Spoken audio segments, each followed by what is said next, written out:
आप सभी को जय श्री श्याम। कैसे हैं आप सब? उम्मीद से अच्छे होंगे। प्रेमियों, आज की वीडियो में हम बात करेंगे कि अगर यह लक्षण दिखाई दे, यह संकेत मिले, तो समझ जाना आपके घर में भगवान का वास हो चुका है। इसके साथ साथ इस बात का विशेष ध्यान रखना कि जो प्रेमी अपने घरों में किसी भी देवी देवता को मानते हैं, उनकी पूजा करते हैं, उन्हीं के घरों में भगवान का वास होता है, अन्यथा और किसी के घर में भगवान का वास नहीं होता।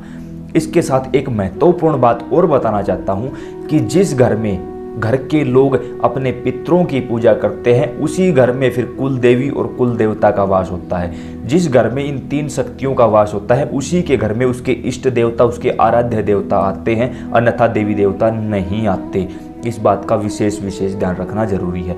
अब पितरों को लेकर संसार लगभग अंधेरे में बैठा है। किसी ने कोई बात बताई, किसी ने कोई बात बताई। जरूरी नहीं जो मैं बात बताऊंगा वही सच होगी, लेकिन देखिए हम कोशिश करते हैं, जो मुझे मेरे पितरों ने बताई है, जो गुरुजनों के मुख से, संतों के मुख से हमें सुनने का सौभाग्य मिला है, वही बात मैं आप लोगों के सामने लेकर आता हूँ। अगर कोई भी किसी भी प्रकार से मैं झूठी कोई बातें या झूठी कोई वीडियो आप लोगों के सामने रख रहा होता तो अपना चेहरा नहीं दिखाता, अपना नंबर आप लोगों को नहीं देता। दाएं बाएं जब भी कभी खाटू धाम जाना होता है, चुलकाना धाम, या फिर आप शहडवा धाम आते हो, या आप कहीं भी दाएं बाएं मिलते हो, तो भी हम आपसे मिलते हैं, आप हमसे मिलते हो, आप अपने सवाल रखते हो कमेंट्स के माध्यम से, और यूट्यूब पर हम लाइव भी आते रहते हैं समय समय पर। तो यह आपका अपना चैनल है, इसको भी सब्सक्राइब कर लो। और अगर आप फेसबुक पर देख रहे हो तो भी यह आपका अपना पेज है, इसको भी फॉलो कर लो।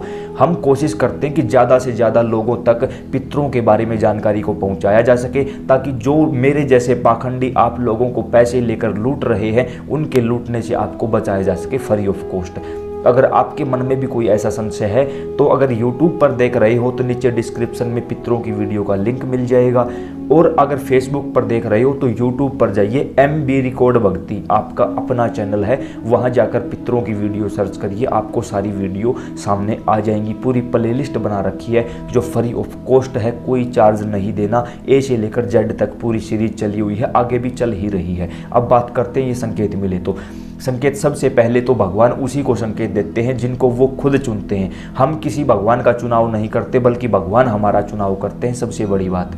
उसके साथ घर में जो प्रेमी भगवान की सबसे ज़्यादा पूजा करता है, आराधना करता है, भगवान का ही नाम लेता है, भगवान के भरोसे उसने अपना सब कुछ छोड़ा हुआ है, उन प्रेमियों को सबसे ज़्यादा संकेत होते हैं। ये भी बता दूं, जो संकेत जो मैं आपको बताने जा रहा हूं, अगर ये संकेत आपको मिल रहे हैं तो किसी को बताना नहीं है। अगर अपने अनुभव लोगों के साथ शेयर करोगे तो वो अनुभव होने बंद हो जाएंगे, क्योंकि भगवान उसी चीज़ को चुनते हैं जो केवल और केवल भगवान के साथ बातचीत करने का अधिकारी होता है, जो अपनी बातों को, अपने अनुभव को, अपने जो दृष्टांत हैं उनको संसार के साथ शेयर कर लेता है, उनको वो दृश्य दिखाई देने बंद हो जाते हैं। सबसे पहले भगवान हमें सौपन के माध्यम से संकेत देना शुरू करते हैं। सौपन के माध्यम से कैसे? रात को सौपन के माध्यम से आपको मंदिर दिखाई देंगे, घंटियों की आवाज़ आएगी। कई बार तो कुछ प्रेमी तो हमें ऐसे मिले हैं जो बोलते हैं कि हमें दिन में भी अपने कानों में घंटियों की आवाज़ सुनाई देती है। बहुत सारे प्रेमियों को रात को सोते समय सुगंध महसूस होगी, जबकि आसपास कोई अगरबत्ती नहीं होती। सौपन के माध्यम से घंटियों की आवाज़ आना, किसी मंदिर में चले जाना, किसी गौ माता की सेवा करना, अपने माँ बाप की सेवा करना, या जिसको भी आप मानते हो, बाबा श्याम को, बाबा हनुमान को, भगवान शिव को, श्री कृष्ण को, नारायण भगवान को, जिसको भी आप मानते हो, उनको आपको बार बार सौपन में दिखाई देना। और खासकर जो ब्रह्म मुहूर्त का समय होता है सुबह 4 बजे का, उस समय पर आपको महीने में ज़्यादा नहीं तो भी 8 से 10 बार उनका दर्शन होना, उनका अनुभव होना, मुरली सुनाई देना, घंटी, मंदिर की आवाज़, कोई मधुर भजन सुनाई देना, आपको भजन करते हुए देखना, या किसी अन्य को किसी यज्ञ में शामिल होते देखना, आहुतियाँ देते हुए दिखाई देना, किसी भी धार्मिक अनुष्ठान में अपने आप को शामिल होते होना। अगर इनमें से ये संकेत आपको बार बार सौपन के माध्यम से दिखाई दे रहे हैं तो समझ जाना आपके जो इष्ट देवता हैं, जिनकी आप पूजा करते हो, वो आपके घर में प्रवेश कर चुके हैं, और अब आपका घर नहीं रहा, उनका मंदिर बन चुका है। और इस समय आपकी जिम्मेवारी है कि पूजा 10 मिनट करते हो, 20 मिनट कर दो, बढ़ा दो उस पूजा को। उसके साथ साथ हम हर रोज़ के जो डेली के काम होते हैं उनमें इस चीज़ को हम देख सकते हैं। जैसे कि हम कहीं जा रहे हैं, एक्सीडेंट होने ही वाला था, लेकिन पता नहीं अचानक से कोई अदृश्य शक्ति आई, उसने हमें पीछे खींच लिया, जो हमारी बाइक थी वो टूट गई। जबकि हमें पता था कि यहाँ हमारी मृत्यु निश्चित थी, लेकिन वहाँ किसी छोटी मोटी चोट से हमारा जीवन बच जाता है, हम बच जाते हैं, या किसी भी छोटे मोटे नुकसान से हमारा काम चल जाता है। तो समझना भगवान का आपके घर में वास हो चुका है, तभी भगवान आपके शरीर के साथ साथ जहाँ आप जाते हो वहीं तक चल रहे हैं। उसके साथ साथ कभी कभार ये भी देखने को मिला है कि सर हमारे ऊपर कर्जा होना था, लेकिन थोड़ा मोटा कर्जा होकर रह जाता है, उससे छुटकारा मिल जाता है। उसके साथ साथ कई बार ये भी देखने को मिलता है हमें कि कोई हमारे व्यापार में या हमारी दुकान में बहुत बड़ा नुकसान होने वाला था, लेकिन थोड़े में ही कमी रहे, थोड़े में ही काम चल जाता है। कोई कोर्ट केस होने ही वाला था, लेकिन उससे हमारा पता नहीं कैसे अचानक क्या होता है कि वो भी हमारा बाहर की बाहर सुलट जाता है, सोल्व हो जाता है। तो ये भी भगवान के ही संकेत हैं कि आपके आगे चलकर भगवान इन सारी चीज़ों को रोक देते हैं और बोल देते हैं कि अब ये मेरा है, इसके ऊपर दूसरा किसी का अधिकार नहीं है। उसके साथ साथ बहुत सारे प्रेमियों ने ये भी अनुभव किया है, ये मैं अपने नहीं, मैं आप लोगों के अनुभव बता रहा हूँ। ये मत सोचना हाँ मेरे तो हैं ही हैं, लेकिन उसके साथ साथ ये आप लोगों के भी अनुभव हैं, ये आप लोगों के भी अनुभव हैं, और ये चीज़ें चलती रहती हैं।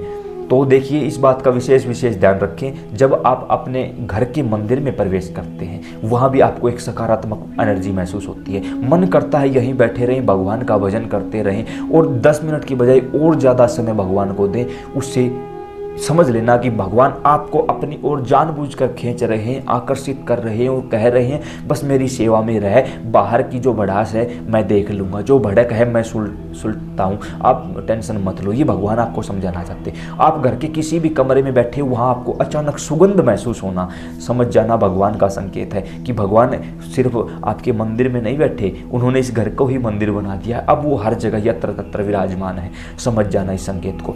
उसके साथ साथ कोई आपका बुरा करने की कोशिश करता, आजकल ये सब नॉर्मल है, आम हो चुका है। घर के ही लोगों को घर के ही लोगों से परेशानी है, किसी ना किसी मेरे जैसे पाखंडे के पास जाते हैं, बोलते हैं ये कर दे वो कर दे, वो भी आगे से बोलता है ये चीज़ उसकी, ये चीज़ ले आ, ये ले आ, मैं उसका शरीर बांध दूंगा, उसका घर बांध दूंगा, उसका काम बांध दूंगा। ऐसे चक्करों में वो पड़े रहते हैं, वो सब कुछ करते रहते हैं, लेकिन आप अपने मंत्र जाप और नाम जाप के द्वारा अपने शरीर को और अपने घर को इतना मजबूत कर लेते हो कि बड़ी से बड़ी शक्ति भी चाहकर आपको छू भी नहीं सकती, आपके घर के आसपास भी नहीं आ सकती, आपका कोई भी शक्ति कुछ नहीं बिगाड़ सकती। ये सभी संकेत हैं कि भगवान ने आपको स्वीकार कर लिया है, भगवान ने आपको चुन लिया है, भगवान का वास आपके घर में हो चुका है, और अब आप हर एक प्रकार से भगवान के हो चुके हो, और भगवान आपको एक भी क्षण के लिए अपने से जुदा नहीं होने देना चाहते। अगर ये सारे संकेत, उसके साथ साथ जब आप पूजा पर बैठो तो गौ माता का आना, किसी बैल का आना, किसी भिखारी का, किसी ब्राह्मण का, किसी याचक का, किसी साधु संत का अगर आपके घर में आना जाना है, मान के चलो 1 महीने तक ट्राई करना। 1 महीने में अगर 10 से 15 बार ऐसा हो रहा है तो समझ जाना जिस देवी देवता की पूजा कर रहे हो, पूजा भी स्वीकार हो रही है, भगवान भी घर आ चुके हैं, आपको भी भगवान ने स्वीकार कर लिया है। उम्मीद करता हूँ ये जानकारी आपको समझ और पसंद आई होगी। अन्य प्रेमियों के साथ जरूर शेयर करें। जय श्री श्याम।